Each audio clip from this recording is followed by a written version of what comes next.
Bienvenidos, queridos hermanos, a este su programa de Apologética Católica. Mi nombre es Fran Morera y con José Garzón en los controles vamos a continuar hoy el estudio del profeta Miqueas. Pero como siempre, nos ponemos en la presencia del Señor en el nombre del Padre, del Hijo y del Espíritu Santo. Amén. Y oramos. Padre bueno, danos el don prometido del Espíritu Santo, que venga sobre mí, sobre todas las personas que están escuchando este estudio de Miqueas 5, que nos abra a todo el corazón y los oídos para saber cuál es tu voluntad y qué tú nos tienes que revelar a través de los profetas. Que esta palabra se haga vida en nosotros. Todo esto te lo pedimos en nombre de Jesús el Señor. Amén.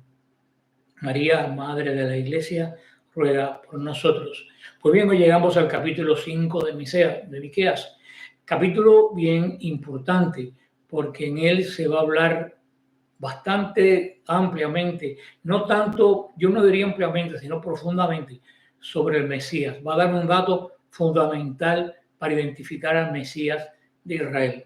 Hemos visto como desde Génesis 3:15, desde la gran promesa, el Señor fue dejando aparecer a través del profeta Natán, a través del profeta Isaías, ha ido revelando un poco más sobre la mujer, quién es la mujer de Génesis 3:15 y quién es su hijo, quién es el Mesías de Israel. Hoy va a dar un dato bien importante. Vamos a ver el versículo 1 y 2 y dice así: pero tú, Belén de Éfrata, aunque seas tan pequeña entre los clanes de Judá, de ti me saldrá el que ha de ser dominador de Israel. Sus orígenes son muy antiguos, de días remotos. Por eso él los entregará hasta el tiempo en que dé a luz la que ha de dar a luz. Entonces el resto de sus hermanos volverán juntos a los hijos de Israel. Estos dos versículos, queridos hermanos, son importantísimos en todo esto envuelto en este develar el Mesías y su madre. Fíjense que casi nunca las escrituras separan a Jesús de María. Siempre está uno relacionado de alguna forma con otro. Esa es la importancia de la caballería mesiánica de la madre del rey en Israel y en el Reino Nuevo.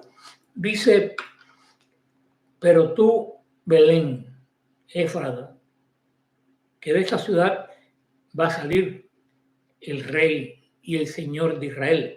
El Señor anteriormente a estos versículos ha estado hablando de que va a venir un tiempo de humillación, que Israel va a ser humillada por poderes extranjeros. Pero entra en la restauración y entra en la promesa, porque Dios, aunque el pueblo sea infiel y los castigues, el Señor es fiel a lo que promete. Cuando hace una alianza no la rompe. No está en su ser el ser infiel a su palabra. Dios va a levantar un caudillo que ellos no pueden ni siquiera imaginar. ¿Y de dónde va a salir? De una pequeña aldea.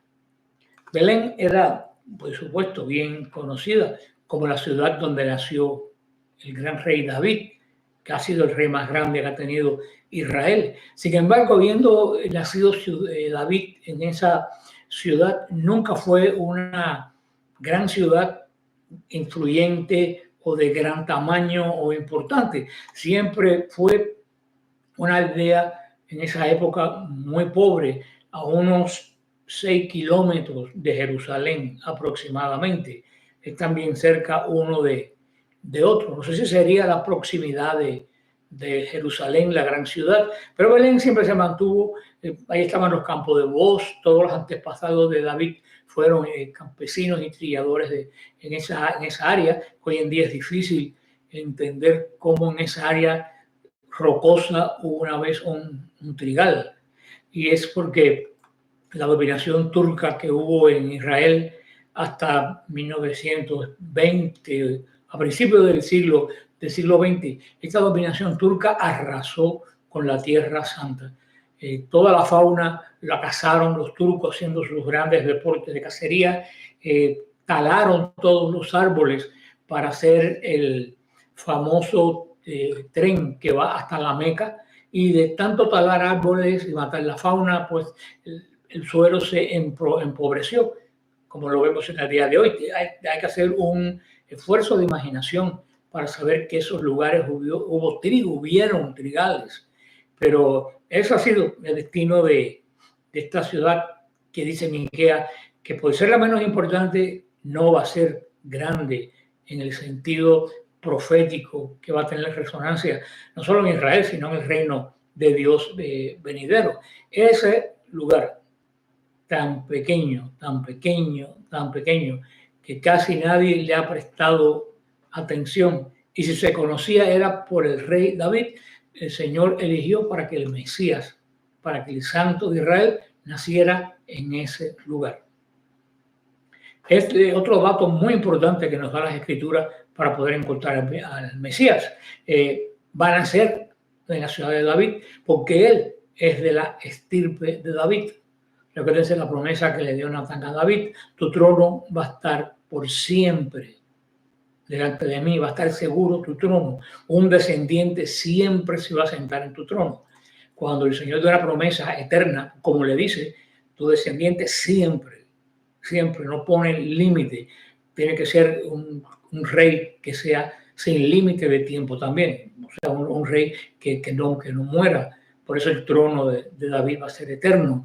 Para ellos era muy difícil de entender esta profecía. Nosotros lo sabemos ahora por qué. Jesús es el último heredero del trono de David y se sienta en él, según se lo dijo el ángel a la Virgen María cuando la anunciación.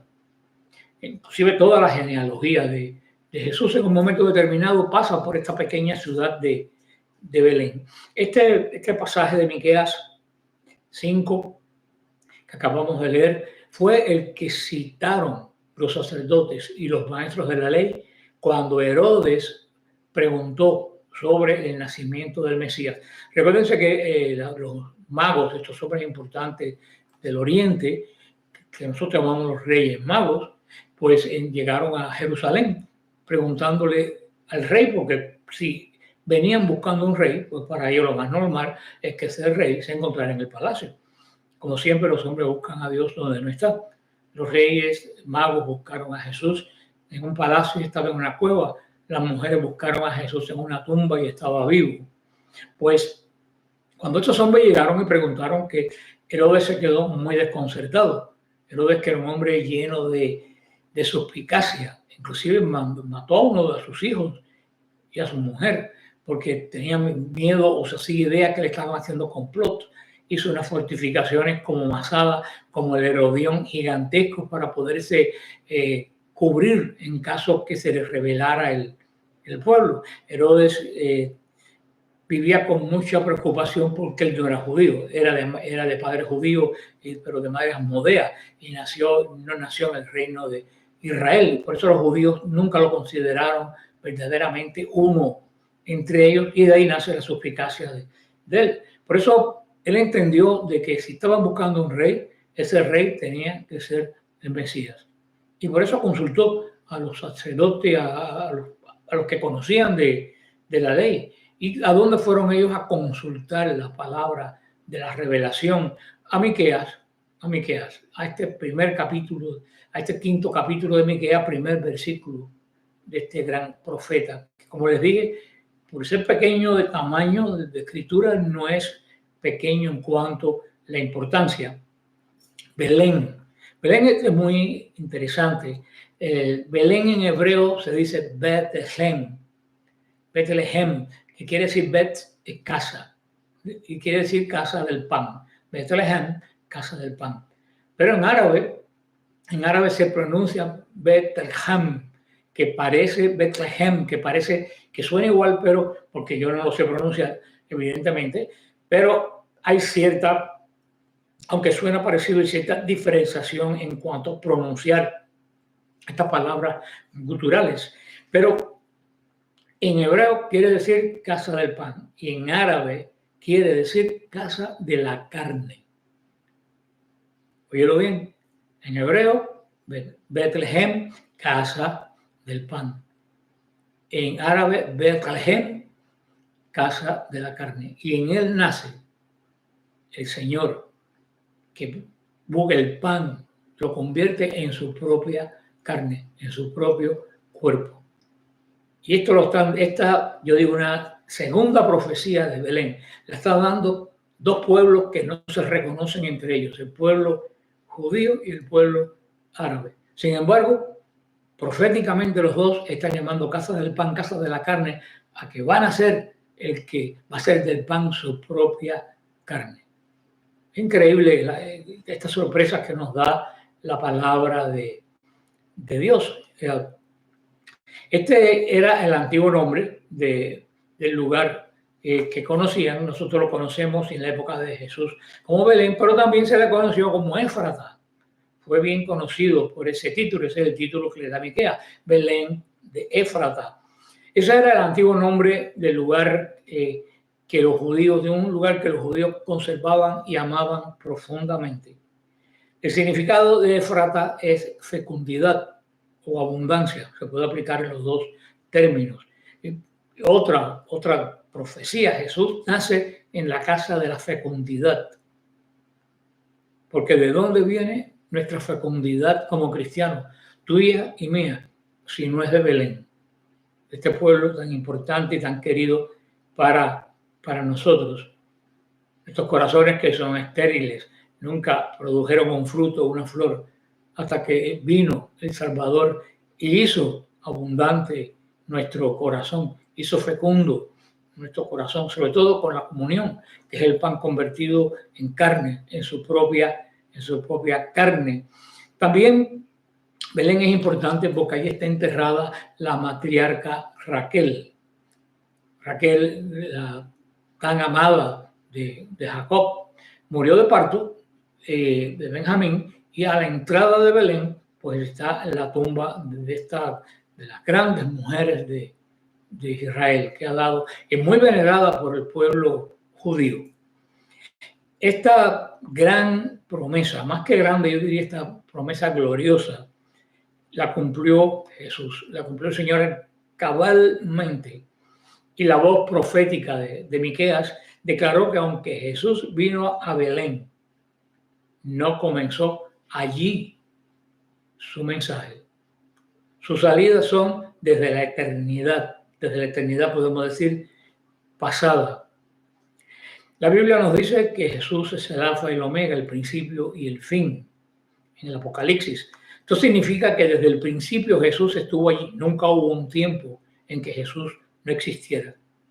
Antes que Jesús naciera en Belén, definitivamente ustedes y yo lo sabemos, pero no está de más recalcarlo, Jesús existía como la segunda persona de la Santísima Trinidad, como el Verbo que lo llama Juan 17:5, Juan 17:24, donde Jesús habla de esto, de que Él existía antes del tiempo.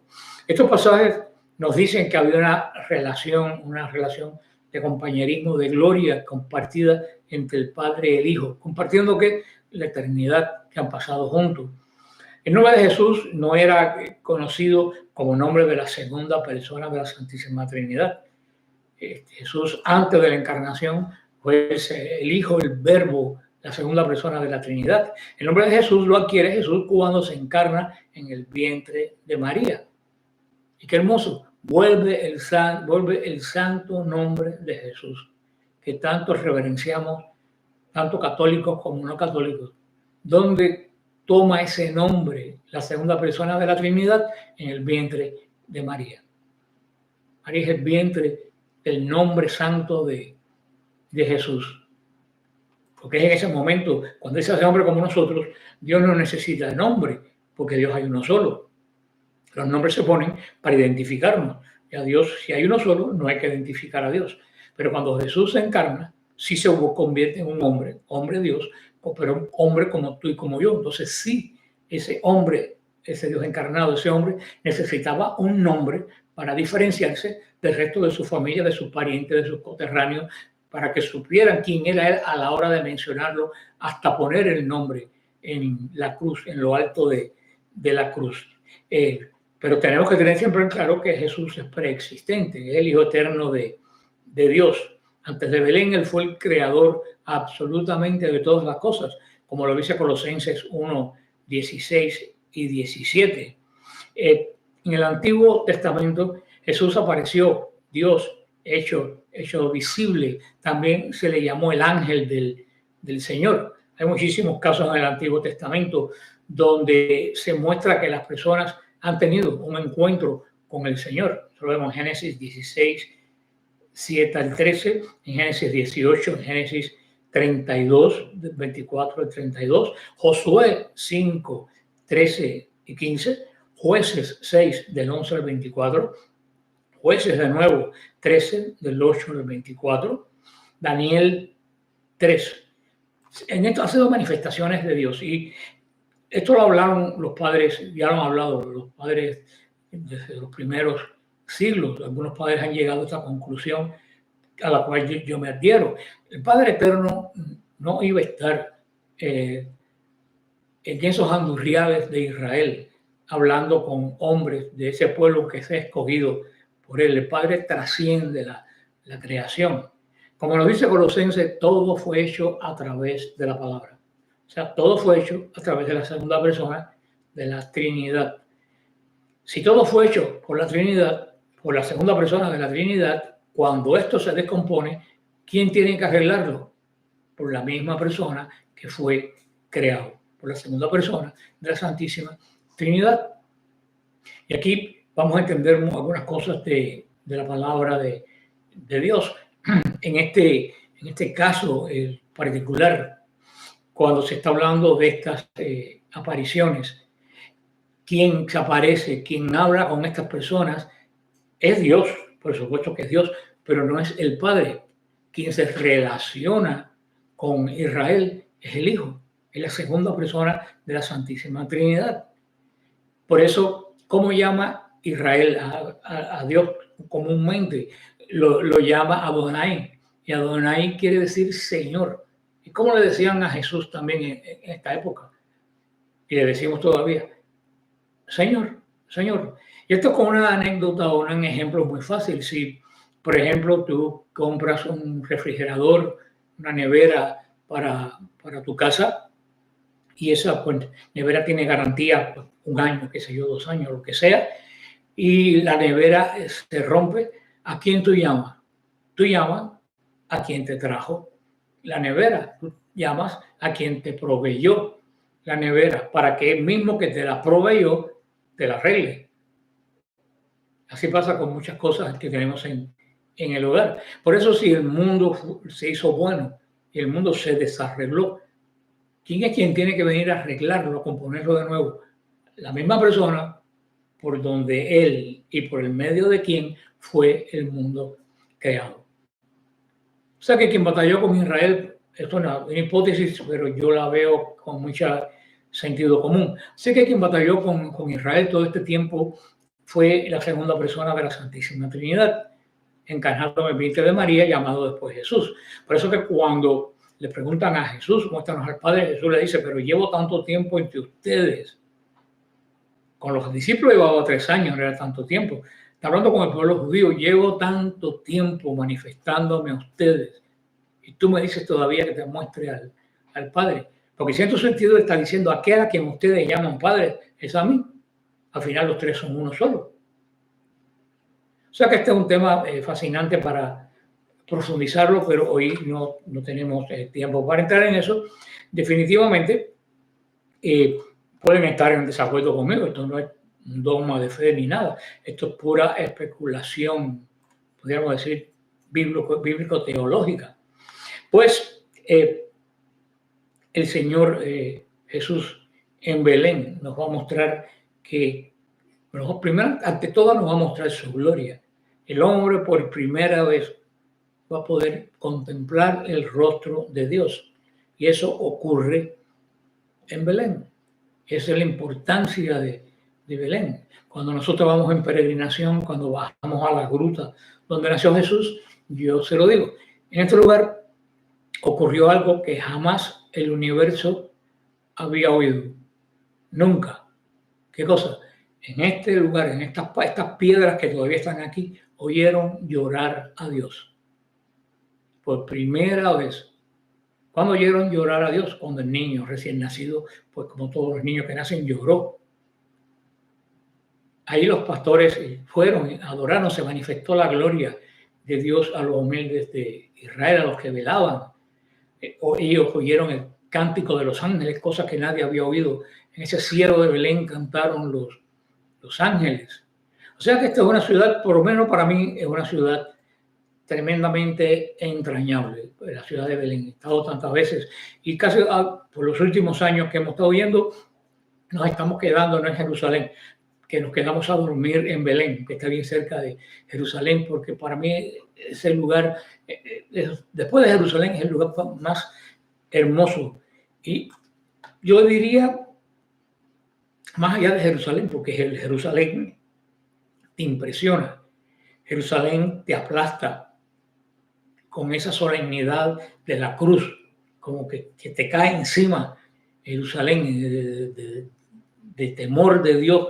Pero Belén, lo que tú ves es el rostro del niño. Tú evocas al niño, tú evocas a la madre del niño. Llegando ves la tumba de la matriarca Raquel. Tú sabes que aunque hoy en día es secundario, en ese lugar ahí nació David. Tú sabes que por los alrededores Ruth recogía las espigas en el campo de Booz. O sea, es un lugar para mí verdaderamente entrañable. Vamos al versículo del 3 al 5 y dice así: Él estará firme y apacentará con la fuerza del Señor, con la majestad del nombre del Señor su Dios, y ellos podrán reposar, porque entonces Él será grande hasta los confines de la tierra. Él mismo será paz. Asiria, si viniere a nuestra tierra y hollare nuestros palacios, nosotros resucitaremos 7 pastores y 8 príncipes de estirpes. Estos pastorearán con espada la tierra de Asiria, a filo de espada la tierra de Nimrod. Él nos liberará de Asiria si viniera a nuestra tierra y hollare nuestras fronteras. Miqueas anticipó en un tiempo futuro, uno que se cumplió parcialmente en el exilio y regreso de Babilonia, pero que finalmente se cumplirá al final de los tiempos. Esto es como todas las profecías que tienen una parte ya cumplida, pero nos deja entrever un futuro también profético relacionado con la misma persona con quien se emite la profecía. El Señor parecerá distante hasta que el tiempo de la restauración esté listo. Así fue para ellos, así será para nosotros. Después del tiempo de la prueba, Israel va a regresar. Pero es muy importante esto que dice acá. Y es también una profecía con relación a María.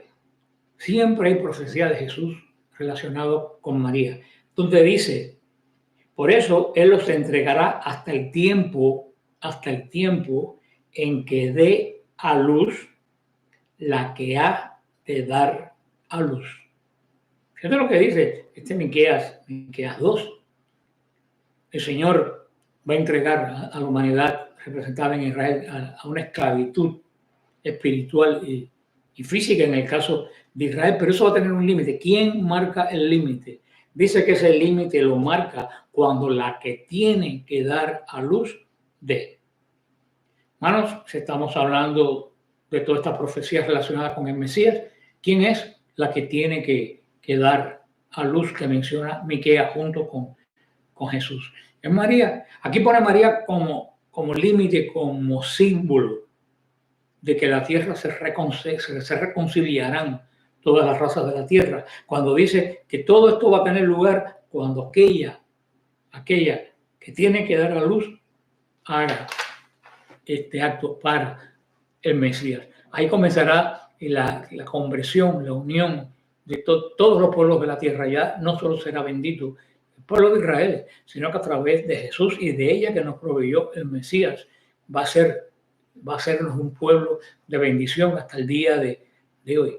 Pues yo me pregunto, ¿podrá ser una mujer insignificante la que está ligada continuamente a la segunda persona de la Santísima Trinidad? Y de la cual Miqueas la menciona en Belén, en el mismo lugar donde a través de ella la segunda persona de la Trinidad vino hacia nosotros, se encarnó y nació en este lugar, cumpliendo una cantidad tremenda de profecías.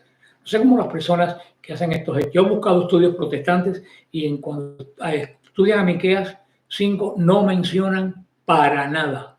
Hacen un estudio exhaustivo palabra con palabra. Este versículo 2 se lo saltan.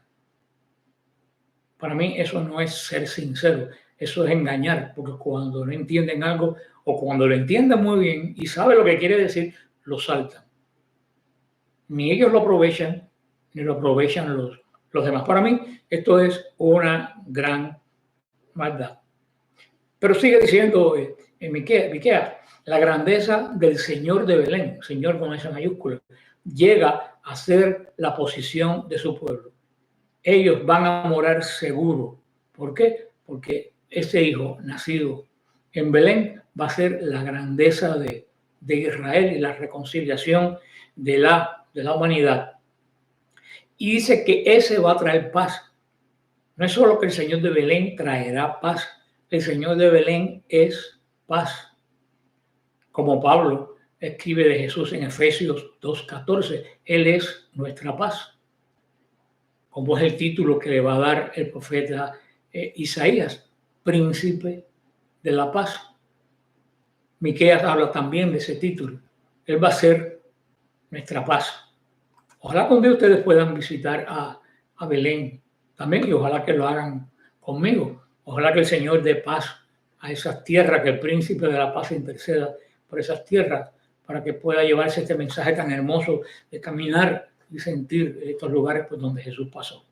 Bueno, el versículo 6 dice: entonces el resto de Jacob estará en medio de muchos pueblos, como rocío de parte del Señor, como lluvia sobre la tierra, que no depende del hombre, ni se espera de los hijos de Adán. Sigue diciendo en este patrón en Miqueas, que aunque los enemigos del pueblo de Dios van en unos 100 años, que más o menos, qué sé yo, van a vencer, aparentemente vencer al pueblo de Dios, ellos no podrán contra la bendición de Dios. Porque Dios, vuelvo a repetir, no es infiel a lo que promete. Y él había prometido que Judá iba a estar presente cuando llegara el Mesías, ese que van a nacer en la casa del pan y de la carne. Y así esto se cumplió. Y Judá estuvo presente el día que el Señor entró triunfante en Jerusalén a recoger la corona y el cetro, a mostrarle al pueblo que era aquel que habló Génesis 28, aquel descendiente de Jacob, que él era el príncipe de la paz que anunció Miqueas en Belén. Por eso dice que aunque el pueblo venga un enemigo para contra el pueblo, él va a levantar 8 o 10 líderes contra estos enemigos. Y ojalá que esa sea nuestra esperanza también, que el Señor levante tantos enemigos que tiene la iglesia, que el Señor levante decenas de hombres fuertes que den la batalla para la bendición de Dios. Y ojalá que todo el que se opone a ti, a mí, porque somos cristianos, también el Señor levante frente a los enemigos hombres poderosos de fe, defensa y baluarte de aquel que busca el rostro del Señor.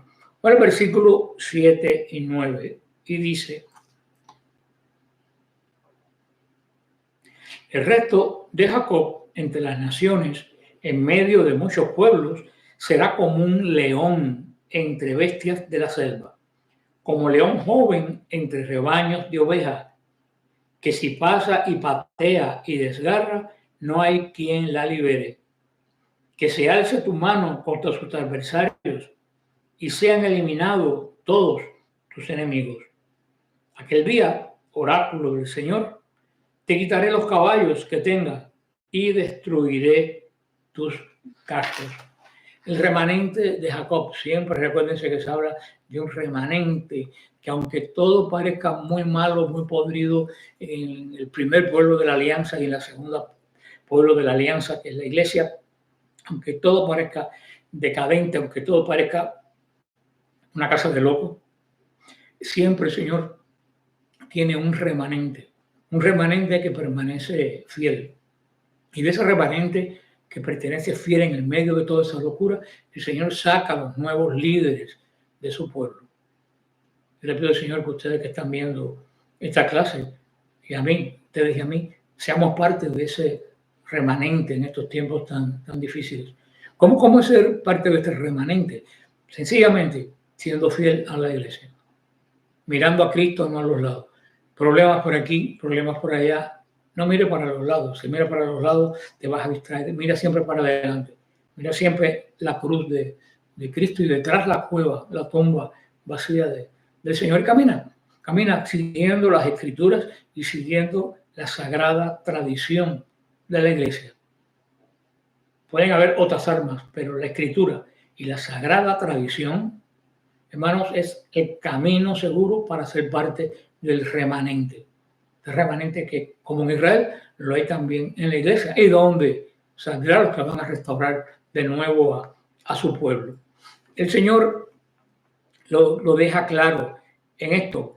Sión no va a ser más una ciudad pequeña, se extenderá tan ancho como el rocío, como la lluvia sobre la hiedra, como sobre la hierba. Hermoso este pasaje que inclusive se ha sacado un himno, como la hierba que se renueva, oh Señor, en ti. Cuando Dios libere a su pueblo, no va a ser una liberación pequeña. Ustedes dirán, ¿cómo es así? Porque cuando el Señor libera el pueblo de Israel a través de su sangre, porque murió por ellos primero, libera el remanente que va a formar la iglesia y nos libera a todos nosotros que vamos a formar parte de su reino, y liberará a los que al final de los tiempos del pueblo de Israel vuelvan a reunirse con la iglesia de su Hijo, que el Hijo predilecto de Israel fundó, que al mismo tiempo Señor de señores y Rey de reyes. Y aquí, ustedes que han oído hablar continuamente de Jesús como el león de la tribu de Judá, verá cómo aquí lo menciona. El Señor dice que este hombre que viene va a ser como un león de la tribu de Judá, entre la manada de las ovejas. Cuando Dios libere a Sión, fortalecerá a ese pueblo y al nuevo pueblo que va a surgir de ella, para que triunfe sobre sus enemigos, así como el león triunfa sobre las ovejas que son muy desvalidas.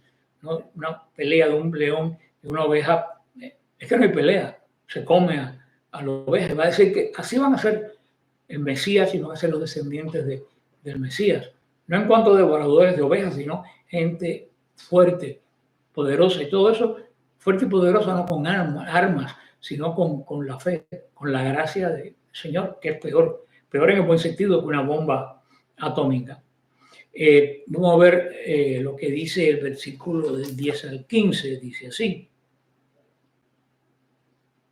arruinaré las ciudades de tu país y arrasaré todas tus fronteras. Arrancaré de tus manos las hechicerías y no tendrás más adivinos. Destrozaré tus estatuas y las estelas de en medio de ti y no adorarás más las obras de tu mano.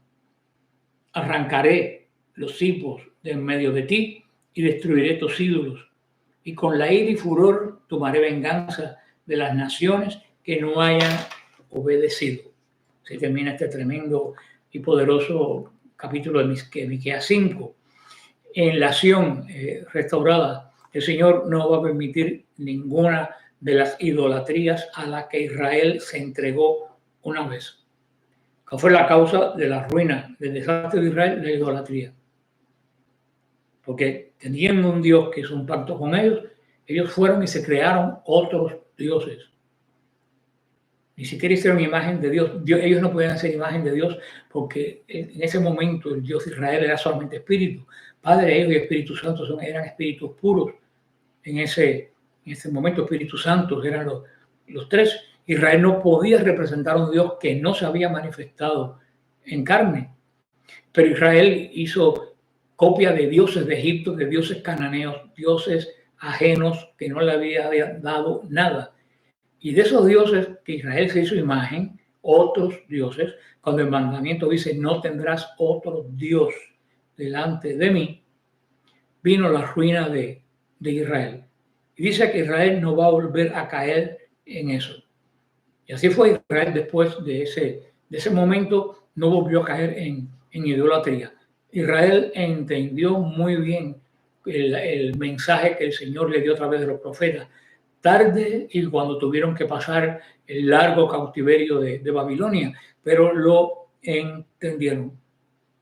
Las personas de otros grupos que siempre están buscando con qué atacar la iglesia utilizarán este pasaje para atacarnos a nosotros y las imágenes que tenemos en nuestra iglesia. Pero la gran diferencia en todo esto, aunque no merece la pena perder el tiempo hablando con esa gente, porque ellos no es que no lo entiendan, es que tienen una agenda de querer disminuir la confianza en lo que nosotros predicamos. Pero lo que se refiere es que Israel había hecho imágenes de otros dioses. Cuando el mandamiento dice, no tendrás otro Dios más que yo. Nosotros no tenemos imágenes de dioses. Yo creo que hasta la persona más ignorante que hay en la iglesia tiene bien claro que una estatua de madera o de yeso o de lo que sea no es Dios. O sea, nosotros tenemos otros dioses, tenemos estatuas que representan los hombres que vivieron la fe antes que nosotros, esa galería de gente ilustre como los que presenta San Pablo en la carta a los hebreos. Tenemos imagen de Jesús. ¿Por qué podemos ser imagen de Jesús? Porque ya Jesús es un espíritu puro, Dios se manifestó. Y lo dice San Pablo bien claro en Colosenses. Jesús es la imagen visible de Dios invisible. Israel no podía hacer imágenes porque Dios era invisible. Ahora, el primero que hace una imagen es el Padre.